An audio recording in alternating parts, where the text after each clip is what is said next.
పరాజితం ఎందుకు అవుతుంది సోదరా? అధర్మం ఎందుకు గెలుస్తూ ఉంటుంది? దేనినైనా పొందడం గెలుపు కాదు, అలాగే దేనినైనా కోల్పోవడం ఓటమి కాదు. ఇదంతా కేవలం కాలమహిమ సుభద్ర. పరివర్తన అన్నది కాల స్వభావం. మనిషి ఏదైనా కోల్పోయినప్పటికీ శాంతంగా స్థిరంగా ఉంటే అది గెలుపే అవుతుంది. సమయమే పరివర్తన తెస్తుంది సుభద్ర. అధర్మం చేసే వారికి దండన లభిస్తుంది. ధర్మధ్వజం మళ్లీ రెపరెపలాడుతుంది.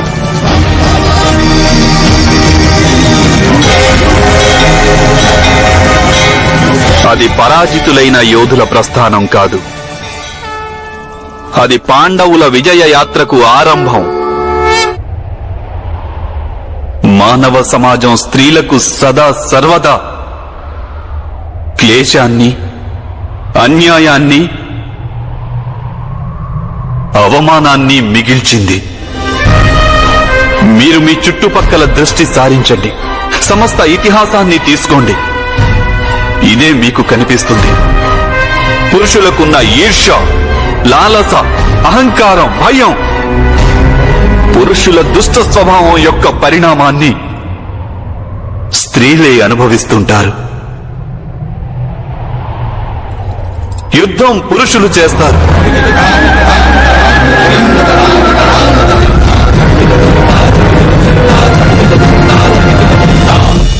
కానీ పరాజితులైన వారి స్త్రీలు మాత్రం బలాత్కారానికి గురి అవుతుంటారు. పురుషుడు మధువు ద్యూతమంటూ తన సంపదను కోల్పోతాడు. స్త్రీకి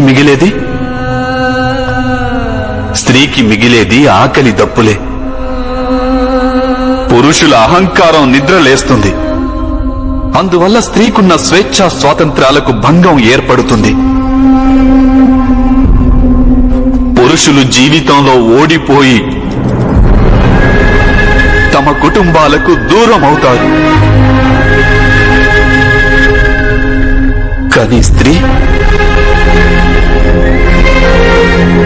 కానీ స్త్రీ ముక్కుపచ్చలారని తన శిశువుల కడుపు నింపటం కోసం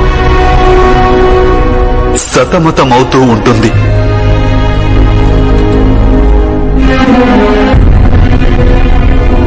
ఈ లోకంలో ఉన్న దుఃఖ కారణాలను గణించండి, స్పష్టంగా తెలిసి వస్తుంది. పురుషులతో పోల్చి చూస్తే స్త్రీలే అధిక దుఃఖాన్ని అనుభవిస్తున్నారు. ఎందుకు ఈ విధమైన సమాజాన్ని నిర్మించుకున్నాం మనం? ఇక్కడ మానవ జాతిలోని సగభాగం రెండవ సగభాగాన్ని నిరంతరం అణిచివేస్తూ ఉంటుంది.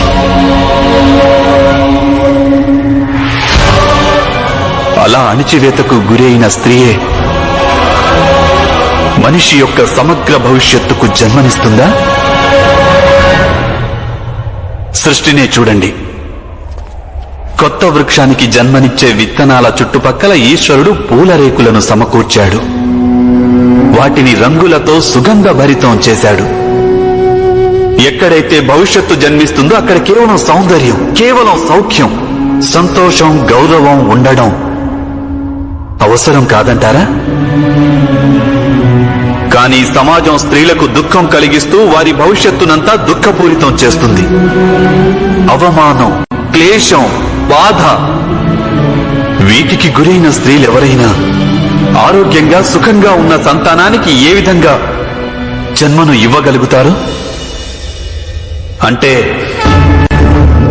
ఎప్పుడెప్పుడు స్త్రీలకు అవమానం జరుగుతుందో, ఎక్కడ స్త్రీ క్లేశానికి గురి అవుతుందో, ఎక్కడ స్త్రీ జుట్టు పట్టుకుని ఈడ్చుకుని రాబడుతుందో అప్పుడే అక్కడే ఏదో ఒక రూపంలో యుద్ధం అనేది జన్మిస్తుంది. ఏదో ఒక రూపంలో మహాభారతం ఆరంభమవుతుంది.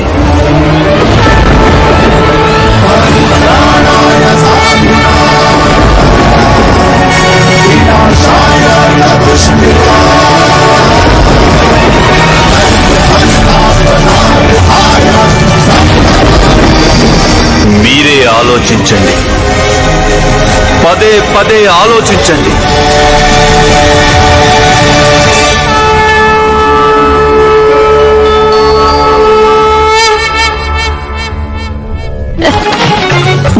పతాకాలు ఎగరేయాలన్న ఆలోచన ఎలా వచ్చింది గోవిందా? మనుష్యులను చూసి. మనిషి మనసు కూడా ఈ గాలిపటంలాగే ఎగురుతూ ఉంటుంది. కోరికలనే గాలిలో. సమయమనే దారం చెయ్యి జారవచ్చు, తెగిపోవచ్చు. కాని మనస్సు కోరికల ఝంఝామారుతంలో తునాతునకలైపోతుంది. వెర్రిబాగులదైపోతుంది. అరే, అప్పుడప్పుడు మనసు ఇంకొకరి కారణంగా కూడా సంయమనాన్ని కోల్పోతుంటుంది.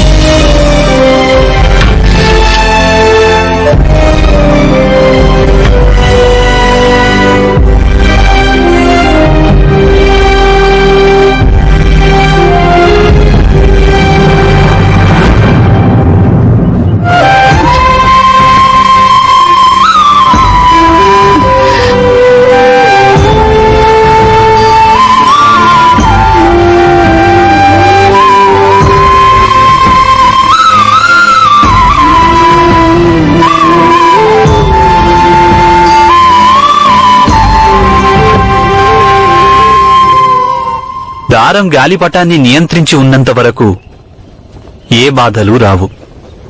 కాని ఎప్పుడైతే గాలిపటం దారాన్ని లాగుతుందో, ఇదిగో ఇలా అరచేతికి గాయమవుతుంది. అప్పుడప్పుడు ఇతరులు చేసిన కార్యమేదైనా మనస్సును కలిచివేస్తుంది. సంయమనం సడలిపోయే అవకాశం ఉంటుంది.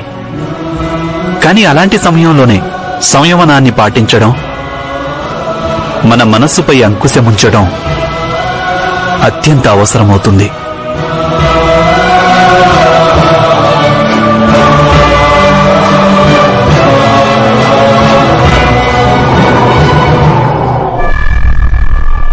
సంయమనం నుండి సడలిన దారాన్ని మళ్లీ గట్టిగా పట్టుకో సఖీ. మనసును జార విడుచుకోకు. మీ అందరి మనసుల్లో నేను నివసిస్తున్నాను. మనసును జార విడుచుకుంటే నీ ఈ గోవిందుడు, ఈ కృష్ణుడు కూడా నీతో ఉండడు. కృష్ణుడు కూడా నీతో ఉండడు. కృష్ణుడు కూడా నీతో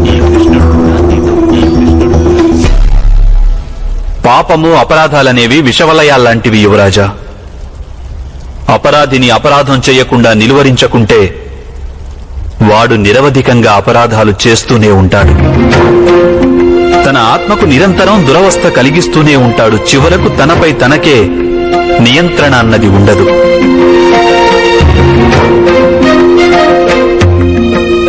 అపరాధానికి కారణం లేకపోయినప్పటికీ వాడు చేసిన అపరాధం నుంచి తప్పించుకోలేడు.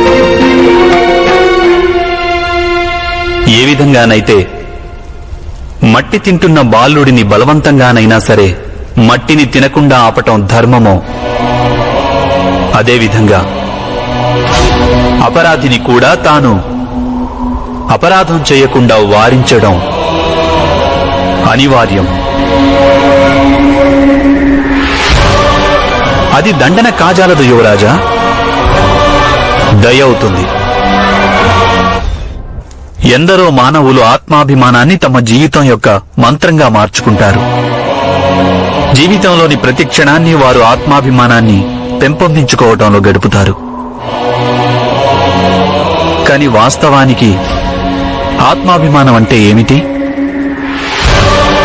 ఇది మీరెప్పుడైనా ఆలోచించారా ద్రుపద మహారాజా?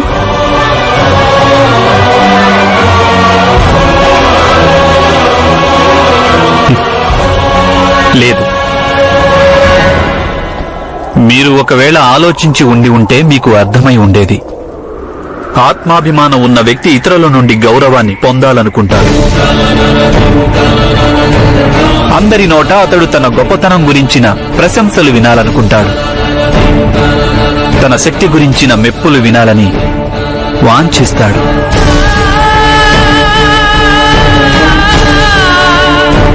అంటే తన శక్తి గురించిన ప్రమాణం ఇతరుల నుండి కోరుకుంటాడు. అతనికి స్వయంగా తన మీద తనకు ఎలాంటి నమ్మకమూ ఉండదు.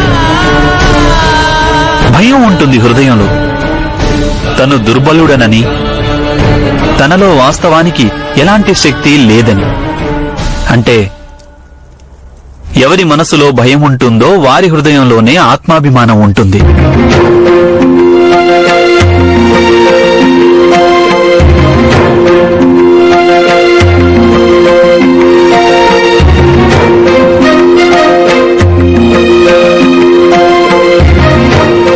మహారాజా, వాస్తవానికి ఆత్మాభిమానం ఈ భయానికి మారుపేరు కాదు కదా. మీరే ఆలోచించండి మహారాజా.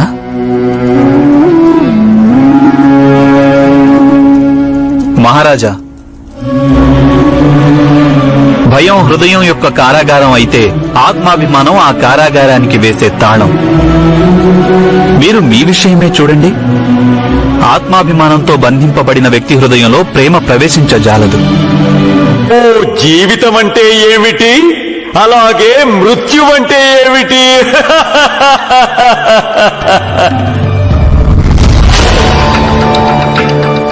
ఋగ్వేద కథనమిది యక్షరాజ. కామస్త దగ్గరే సమవర్తతాది మనసోరేత ప్రథమం యదాసీత్. పరబ్రహ్మ హృదయంలో సృష్టి చేయాలన్న సంకల్పం కలిగింది ఆరంభంలో. ఆ సంకల్ప కిరణాలు నలుదిశలు వ్యాపించాయి. అలా దిక్కులు ఏర్పడ్డాయి. పరమాత్మ సంకల్పమే స్వయంగా సృష్టిగా మారింది. త్రిలోకాలు, త్రిగుణాలు, త్రికాలాలు ఏర్పడ్డాయి. అనేకమైన జీవులు, అనేక పదార్థములు రూపొందాయి పరమాత్మ మనస్సులో. ప్రతి ఒక్క జీవి, ప్రతి ఒక్క కణము ఆ పరమాత్మ స్వరూపమే యక్షరాజ. అంటే పరమాత్మయే జీవితం. ఎవరి హృదయం ఈ సూక్ష్మాన్ని అర్థం చేసుకుంటుందో వారికి ఇతరుల పట్ల క్రోధంగాని ఈర్ష్యగాని జన్మించవు. వారు ధర్మ మార్గాన్నే నడుస్తారు. అలాగే న్యాయాన్ని సదా గౌరవిస్తారు. ఇదే జీవితానికి అర్థం. అయితే మృత్యువంటే ఏమిటి యుధిష్ఠిరా? చెప్పు. మనిషికి ప్రేమ, స్వార్థం ఇంకా క్రోధం కారణంగా ఇంకొక మనిషితో మానసిక బంధం కలుగుతుంది. ఆ బంధం పేరే మోహం. మోహం కారణంగా మనిషి తన శరీరాన్నే జీవితం అనుకుంటాడు. శరీరం నాశనాన్ని మృత్యు అనుకుంటాడు. కాని ఈ సృష్టి యావత్తు పరమాత్మ మనస్సులోనే ఉద్భవించింది. ఆ పరమాత్మ మనస్సులోనే అది నశిస్తుంది. ఒక మార్గంలో వెళ్లే ఇద్దరు బాటసారులు కొంత దూరం వరకు ఇద్దరు కలిసే వెళతారు. ఆ తర్వాత దూరం అవుతారు. అప్పుడు ఆ ఇద్దరు బాటసారులకి అనిపిస్తుంది రెండో వారు నశించారని. వాస్తవానికి ఇద్దరు బాటసారులు అదే మార్గంలో వెళ్తున్నారు. ఈ ప్రకారంగానే మనం దేనిని మృత్యు అనుకుంటామో అది కేవలం ఇద్దరు మనుషుల మధ్య ఏర్పడే దూరమే. ఈ జగత్తు ఉన్నంత వరకు ఏ జీవి అయినా నశించడం అన్నది సంభవం కాదు. ఇక మృత్యువు ఏ విధంగా రాగలదు? అంటే యక్షరాజ, పరమాత్మే ఈ జగత్తు, జగత్తే జీవితం. మృత్యువు కేవలం ఒక భ్రమ, అదొక మాయ. శ్రమ చేయడం వల్ల శక్తి పెరిగింది మాధవ. కాదు పార్థ, సహాయం చేశావు కనుక శక్తి పెరిగింది.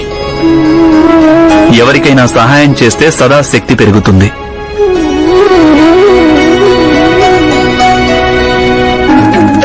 మాధవ, ఇలా ఆమె తండ్రి స్వయంవరం నిశ్చయించకుండా ఈ విధంగా కన్యను అపహరించడం అన్నది ధర్మమేనా మాధవ?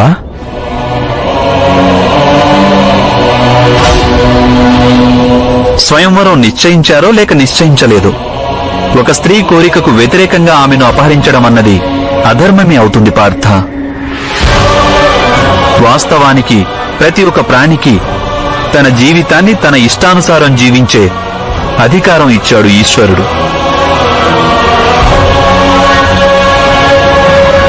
ఆ స్వాతంత్రాన్ని హరించడం సదా అధర్మమే అవుతుంది పార్థ. ఈరోజు ఆ అధర్మాన్ని రుక్మిణి సోదరుడు చేయనున్నాడు.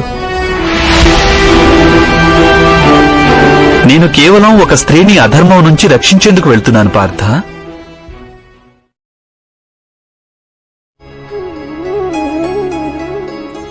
బాల్యంలో మా తల్లి యశోద నన్ను నల్లనివాడు అనేది. నల్లనివానికి కళంకం అంటే భయమెందుకు? గర్వమే ఉచితాసనం ముఖ్యమని భావిస్తుంది బావా దుర్యోధన. ఇక ప్రేమ ఉచిత స్థానాన్ని కోరుకుంటుంది.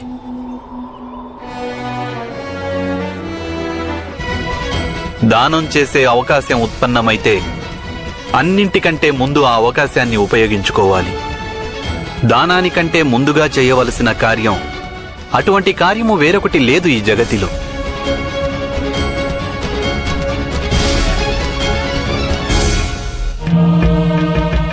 నిజానికి ఎవరు జగతిని కాదని నన్ను ఎంచుకుంటారో వారి పట్ల నేను పక్షపాతం అవశ్యం వహిస్తాను.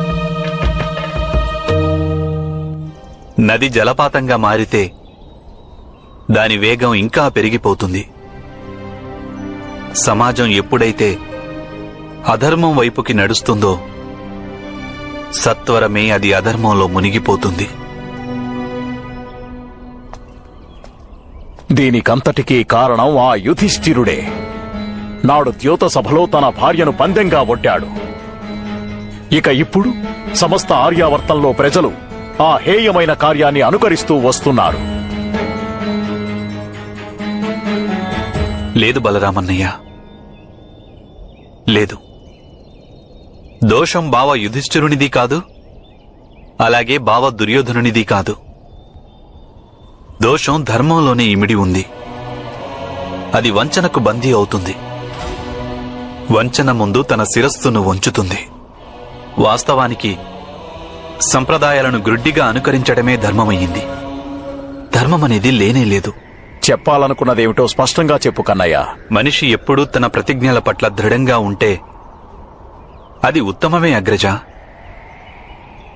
కాని ప్రతి పరిస్థితిలోనూ అలాగే దృఢంగా ఉండడం ఉచితమేనా? నాడు ద్యూత సభలోనూ ఇదే జరిగింది. మహితాత్ములు భీష్ములు, ద్రోణాచార్యులు, మహాజ్ఞాని విదురుడు, ఇంకా బావ యుధిష్ఠిరుడు అందరూ తమ తమ ప్రతిజ్ఞలకు బద్ధులైనారు. సంప్రదాయాలను గ్రుడ్డిగా అనుకరిస్తూ వచ్చారు. తమ వాగ్దానం, తమ ప్రతిజ్ఞలను యథాతథంగా పాటించడమే ధర్మమని వారు భావించారు. వీరిలో ఏ ఒక్కరైనా తమ వాగ్దానాన్ని, తమ ప్రతిజ్ఞను వదులుకొని ఉంటే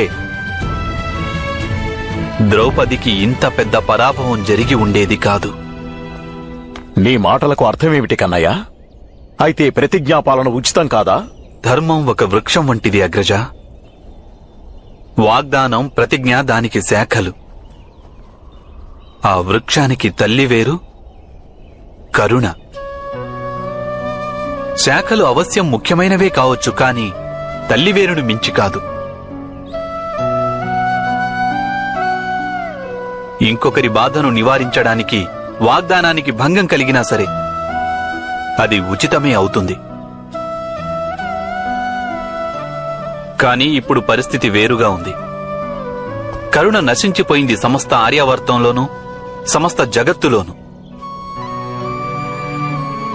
తామనుభవించే బాధ విలువ తమవారి బాధ కంటే ఎక్కువ. అలాగే తమవారి బాధ విలువ సమాజంలోని బాధల కంటే ఎక్కువ. కరుణ పూర్తిగా ఇంకిపోయింది ఈ సమాజంలో.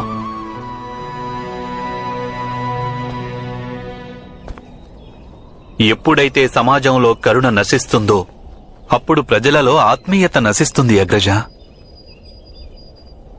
కేవలం తమ సుఖం కోసమే జీవిస్తుంటారు. ఈరోజు ద్వారక ఏ స్థితిలో ఉన్నదో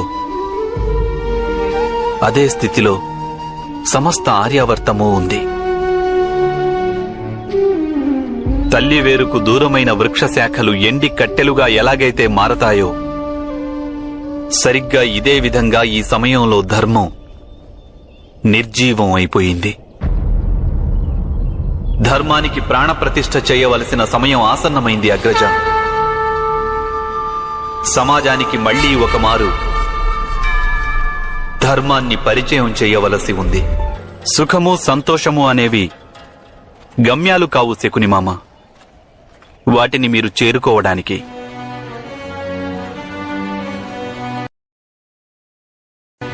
గమ్యానికి చేర్చే మార్గాలు. సుఖాన్ని కోరే మార్గము సంఘర్షణల వైపుకు దారితీస్తుంది. ఇక సంతోషం కోరే మార్గం శాంతి వైపుకు.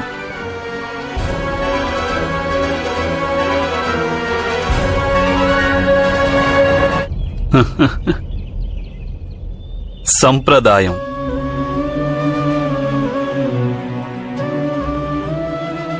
సంప్రదాయం మామిడి పండు వంటిదంటారు మహితాత్మ. పిందెగా ఉన్నప్పుడు దాని రుచి వగరుగా ఉంటుంది. కొంతకాలం తరువాత రుచి పుల్లగా మారుతుంది. ఎవరికి పులుపు ఇష్టమైతే వారు దానిని ఆరగించి ఆనందిస్తారు. అలా మరికొంతకాలం తరువాత అది మాధుర్యాన్ని అందిస్తుంది, అందరికీ ప్రీతిపాత్రమవుతుంది.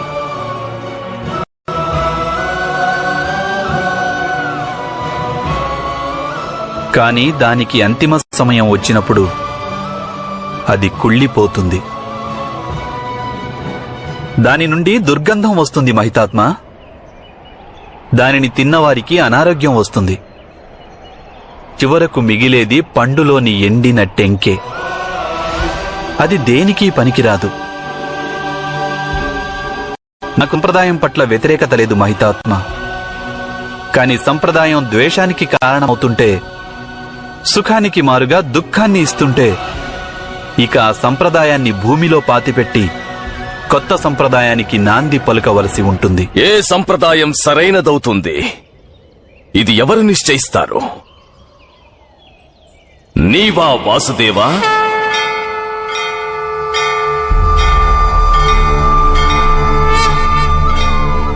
కాదు, కాలమే నిశ్చయిస్తుంది. ఇక కాలగమనాన్ని అందరూ ఆమోదించాలి మహితాత్మ. సాధారణంగా లోకంలో శౌర్యమే ప్రేమను అపహరిస్తుంది. కాని నా అభిప్రాయం ఏమిటంటే, ఒకవేళ ప్రేమ శౌర్యాన్ని అపహరిస్తే ఈ లోకం ఇంకా సుఖవంతమవుతుంది. కాని అంతిమ నిర్ణయం నీవు తీసుకోవలసిందే పార్థ.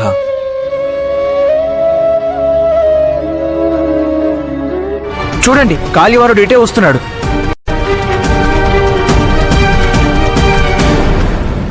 కాలుడు అంటే అర్థం మృత్యువే కదా అర్జున.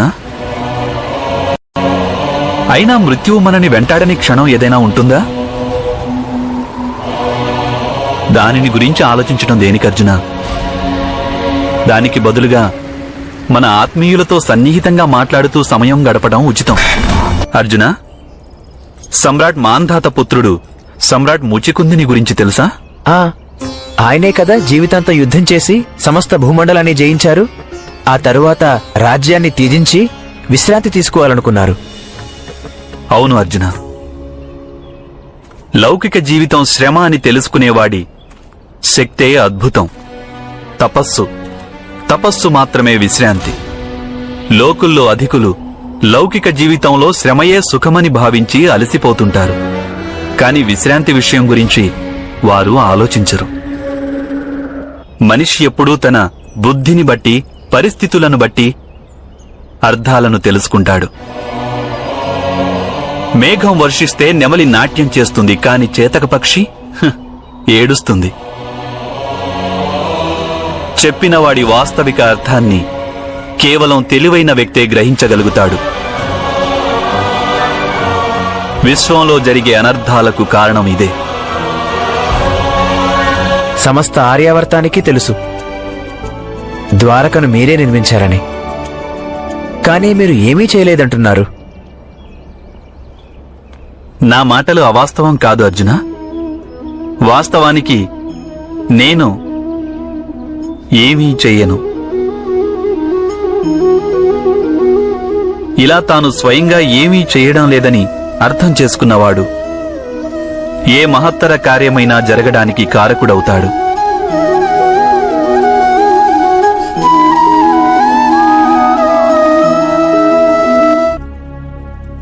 సృష్టిలో ఓ నియమం ఉంది అధిరథ. బాలకునికి మిత్రుల కారణంగా, యువకునికి ప్రేయసి కారణంగా, వివాహితుడైన మగవాడికి అత్తవారింటి కారణంగా, అలాగే వృద్ధుడికి అతని సంతానం కారణంగా దుఃఖం కలుగుతుంది. దానికి నివారణే ఉండదు. రుక్మిణి, వెనుకకు తిరిగి చూడు.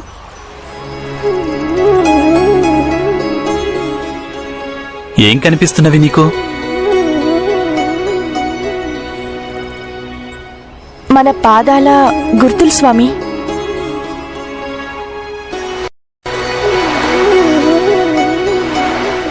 అటు చూడు.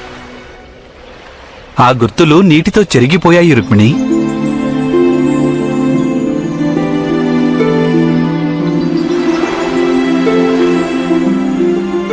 పాదాల గుర్తులు కనిపించకపోవడానికి కారణం ఏమై ఉంటుంది?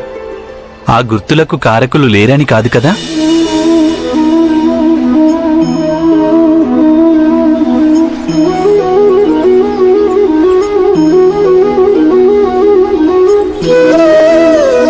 అంటే అర్థం పాండవులు జీవించున్నారా? ఏమో మరి. కానీ వారు జీవించి ఉన్నారంటే నేను త్వరలోనే వారిని కలవాల్సి ఉంది. కానీ వారు జీవించి ఉన్నారా లేదా అని అడిగితే సమాధానం ఎవరేమిటి స్వామి?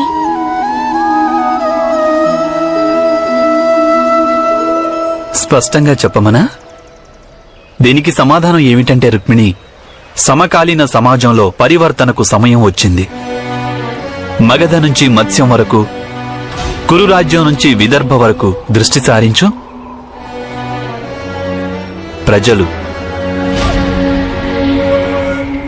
ప్రజలు ఎన్నడూ చేలలో పనిచేస్తుంటారు. గనుల లోపలికి దిగి లోహం, స్వర్ణం ఇత్యాది నిధులను వెలికితీస్తున్నారు.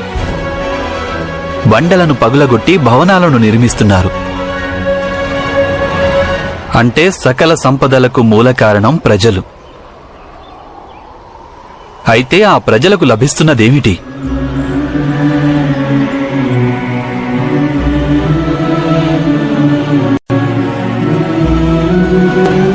వారికి లభిస్తున్నది ఆకలి, దారిద్ర్యం, అన్యాయం. ఇక సంపన్నులవుతున్నది రాజు, మహారాజు, సమ్రాట్టులు. నీవెన్నడైనా ఆలోచించి చూసావా? తమ ప్రజల విషయమే ఆలోచించే రాజులు, వారి సుఖం గురించి ఆలోచించే రాజులు, వారి శ్రేయస్సు గురించి ఆలోచించే రాజులు లేరు కదా? ఆ ఈశ్వరుడు దీనిని అధర్మమంటాడు.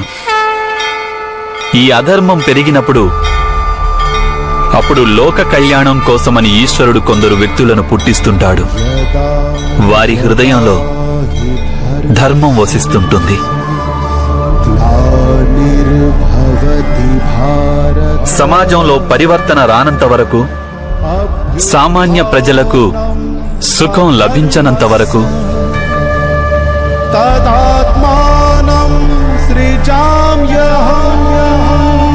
అప్పటి వరకు ఈశ్వరుడు పంపిన ఆ మహానుభావులకు మృత్యువు దరిచేరదు రుక్మిణి. నాకు నమ్మకం ఉంది పాండవులు ఇంకా జీవించే ఉన్నారని.